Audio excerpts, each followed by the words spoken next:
Light हो जाएगी।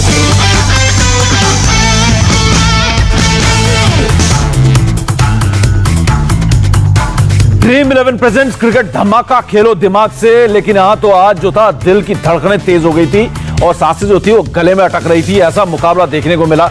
एक जीता जिताया मैच, 96 रन तक कोई विकेट नहीं गिरा। आराम से 12 ओवर हो गए थे, 96 रन बना लिए थे बिना किसी नुकसान के और 8 ओवर बाकी थे। 39 रनों की जरूरत थी केकेआर को और वहां से दिल्ली कैपिटल्स ने मारा यू टर्न और ऐसा मुकाबला हुआ वहां से कि आखिरी में एक गेंद बची हुई थी, उसमें मैच जीते हैं और 5वीं गेंद, उसमें 6 रनों की जरूरत थी 2 गेंदों में। तो यहां पर आके आर अश्विन की गेंद पर एक लंबा छक्का लगाया और इस मुकाबले को जिताया।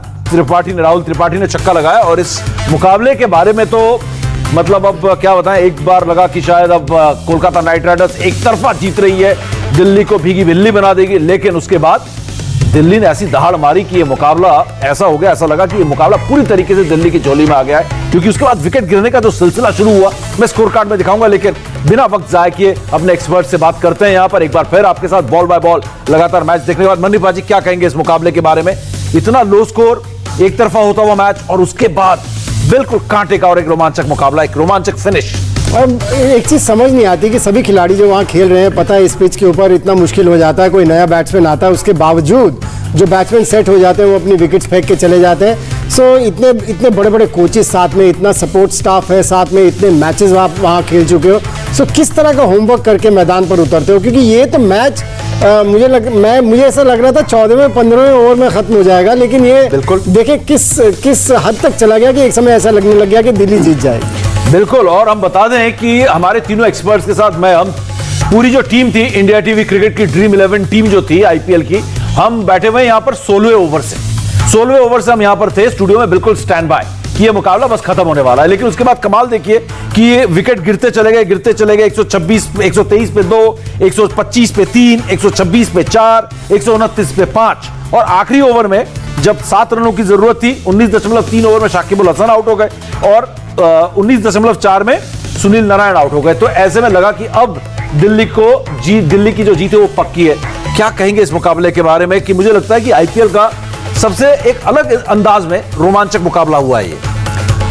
कई बार मैच ने मोड़ लिया, अगर हम लोग देखते रहे हमें तो लग गया एक बार कि चलो जब मैच खत्म हो जाएगा, मनी बाजी बोल रहा कि 16 ओवर में खत्म हो जाएगा। हाँ, हम यहाँ पर स्टैंड बाय किया कि हाँ जी जाएंगे। फिर उसके बाद एक के बार वो कगिसो रबाडा को ओवर, उसने शायद मैच में बहुत जान डाल दी, एक ही रन दिया और आउट भी किया। 18वां ओवर था उसका, 19वां ओवर फिर 20वां।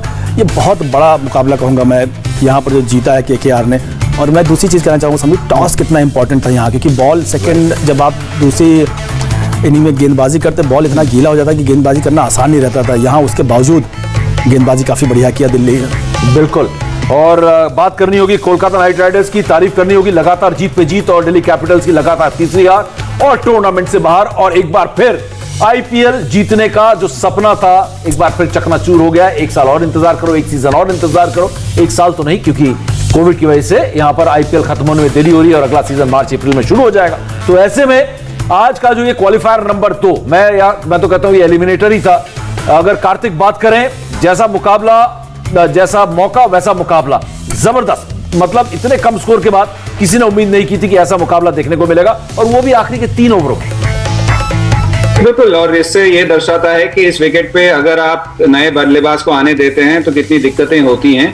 और लास्ट टाइम भी हमने देखा था कि जब ये मैचेस यहाँ जितने भी हुए हैं आखिरी ओवर में भी बहुत दिक्कत हुई है। यही केकेआर पिछले बार भी जीता था जब शकीब अल हसन और ओवेन मॉर्गन थे और उस वक्त भी ऐसा लग रहा था कि पहले के बल्लेबाज खत्म कर देंगे। तो बहुत इंपॉर्टेंट सबक है ये सभी के लिए। थैंकफुली अब आईसीसी के ही मैचेस होंगे और आईपीएल के मैचेस यहाँ नहीं होंगे, क्योंकि फाइनल तो दुबई के स्टेडियम में है, वो विकेट थोड़ा अलग है।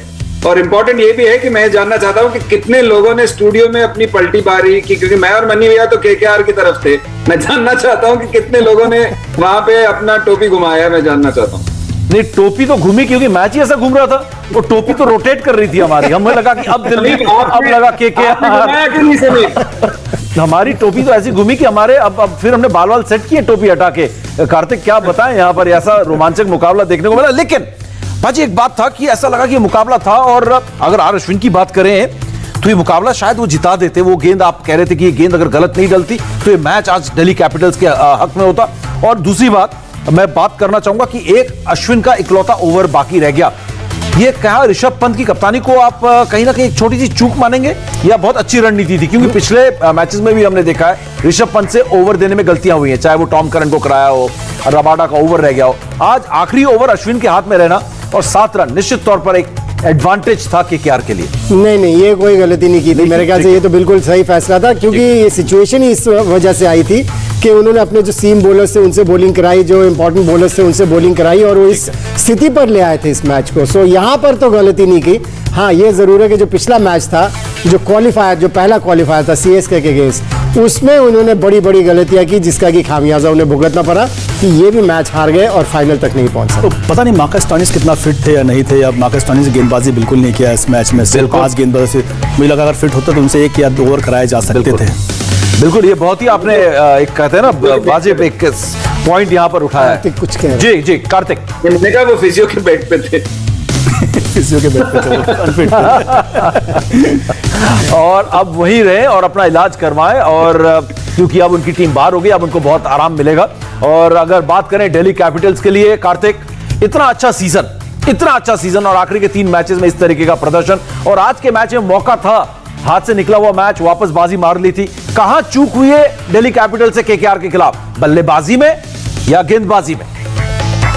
देखिए, बल्लेबाजी में एक वक्त जब ऋषभ और बाकी लोग बल्लेबाजी करने आए थे तो आपको ये सोचना पड़ेगा कि ये यहाँ पे अगर 145 150 कैसे आप पहुंच सकते हैं, क्योंकि विकेट और भी थोड़ा नीचे रह रहा था। आप ये देखना, आपको जल्दी से आंकना पड़ता है कि विकेट से हम क्या मिल सकता है, क्योंकि इतने मैचेस हो चुके हैं यहाँ पे। एक तो आप टॉस हार गए तो आपको ऑलरेडी पीछे बैकफुट पे हैं।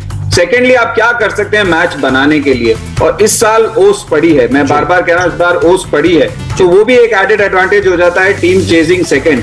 तो यहाँ पे आपको पहले ही रणनीति बनानी पड़ेगी कि हम 150 पे पहुंच जाएंगे तो अच्छा है, पर वो नहीं किया उन्होंने। उसके बाद तो आप फाइट ही कर रहे हैं, क्योंकि जब बल्ले पे आ रही थी पहले, तो जैसे आरपी ने बताया, आराम से बल्ले पे आ रही थी, तो बहुत मुश्किल हो जाता है फिर बॉलर्स। बिल्कुल और 135 बनाकर जीत की उम्मीद करना थोड़ा मुश्किल जरूर है, थोड़ा नहीं बहुत ही मुश्किल है। और उसके बाद जब 96 रनों पर कोई विकेट ना गिरे, पहला विकेट 96 पर आकर अगर कोलकाता नाइट राइडर्स का गिरा है, वहां से मैच हाथ से निकल गया था। लेकिन गेंदबाजों की जितनी तारीफ की जाए कम, कि आखिरी ओवर तक ये मैच लेकर गए और एक इतना रोमांचक मैच देखने को मिला जो याद रहेगा बहुत लंबे समय तक। ये एलिमिनेटर नंबर 2। और फिलहाल हम रुक करते हैं अपने आज के ड्रीम 11 गेम चेंजर नंबर 1 की तरफ। और आज के ड्रीम 11 गेम चेंजर नंबर 1 है वेंकटेश अय्यर। लाजवाब बल्लेबाजी की है इन्होंने आज, और हालांकि पिछले कुछ मैचेस में बल्ला उतना जोर से नहीं गरज रहा था पाजी, आज बहुत बेहतरीन गेंद बल्लेबाजी की, जिसकी वजह से आप इस जो मैच हारी जाते अगर ऐसी बल्लेबाजी नहीं होती तो। देखिए, प्रेशर सिचुएशन में इस तरह की उन्होंने बैटिंग की और क्या कमाल की बैटिंग की। सामने शुभमन गिल खेल रहे थे जो इंटरनेशनल क्रिकेट खेल चुके हैं, लेकिन उनसे बेहतर खिलाड़ी लग रहे थे। बेहतरीन टेम्परामेंट है और इन्होंने, मुझे लगता है कि पडिक्कल को काफ़ी पीछे छोड़ दिया है जिस तरह की ये बैटिंग कर रहे हैं। और डिफिकल्ट पिचेस के ऊपर इस तरह से बैटिंग करके अपनी टीम को ऐसी स्थिति में ले जाना जहाँ से कि आप मैचेस जीत सकें, मुझे लगता है अगर इसको फिनिश करना भी आ जाए, ये छोटे स्कोर्स जो हैं जब चेस कर रहे हैं, अगर आप फिनिश भी कर दे जब एक बार आप सेट इन हो जाएं, तो बहुत बड़े प्लेयर बन जाए। बिल्कुल, क्योंकि लगातार इसी बारे में चर्चा स्टूडियो में हो रही थी कि आज अगर ऐसी खराब स्थिति में अचानक आ गया था जीते हुए स्थिति से, तो इसके लिए शुभमन गिल जो है कहीं ना कहीं जिम्मेदार है। मैच फिनिश करना जरूरी है, और खासकर ऐसे पिचेस में, जैसा कि हमारे सारे एक्सपर्ट्स कह रहे हैं। अब हम रुक करते हैं दूसरे ड्रीम 11 गेम चेंजर की तरफ, और दूसरे ड्रीम 11 गेम चेंजर आज के है कागिजो रबाडा, जिन्होंने शानदार गेंदबाजी की। और आप देख सकते हैं 596 फैंटेसी पॉइंट्स, जो अपने आप में साबित करता है कि पूरे टूर्नामेंट में एक बार फिर लगातार दूसरे सीजन इनका दबदबा रहा है। बिल्कुल, 516 फैंटेसी पॉइंट बहुत पॉइंट होते हैं, वो दिखाता है कि आप निरंतर परफॉर्मेंस कर रहे थे। आज का मैच में जो जान फूकी वो कागिजो रबाडा की गेंदबाजी ने फूका। पहले एक ओवर में शायद उतना अच्छा नहीं किया, लेकिन बाद में जब सेकंड चेंज आए स्लॉग ओवर्स में, पूरा मैच का रुख पलट दिया। मैंने बहुत कम देखा कि 16 ओवर के बाद कोई गेंदबाजी करे और सिर्फ 1 रन दे ओवर में। बिल्कुल, और आखिरी ड्रीम 11 गेम चेंजर की तरफ चलते हैं, और आखिरी कमेंट यहां पर मुरली कार्तिक से कि वरुण चक्रवर्ती आज के ड्रीम 11 गेम चेंजर नंबर 3 और 648 कुल फैंटेसी पॉइंट्स बता रहा है कि इनके प्रदर्शन में भी लगातार निरंतरता थी, जिसकी वजह से ये टीम यहां पर फाइनल पहुंची है। और एक और मुकाबला वरुण चक्रवर्ती के लिए और अपना जलवा दिखा दें तो टीम चैंपियन बन जाएगी। कार्तिक, बिल्कुल 100% आपने बहुत सही बात कही, और एक इंपॉर्टेंट चीज है कि मुझे ये पता करना है कि आज इन्होंने सबसे ज्यादा रन दिए हैं क्या इस आईपीएल के टूर्नामेंट में, 4 ओवर में 26 रन। और जिस हिसाब से पृथ्वी शॉ को आउट किया वो एन वक्त पे था, क्योंकि पृथ्वी शॉ अच्छा खेल रहे थे। और जिस हिसाब से इन्होंने हर मैच में आके एन वक्त पर मुश्किल ओवर डाले हैं और बॉलिंग जिस अंदाज से किया है, आई थिंक सचमुच में ये गेम चेंजर हैं इस टीम के लिए। इंडिया टीवी हर वक्त हर जगह डाउनलोड करने के लिए सर्च करें India TV news Google play store या ऐप स्टोर पर।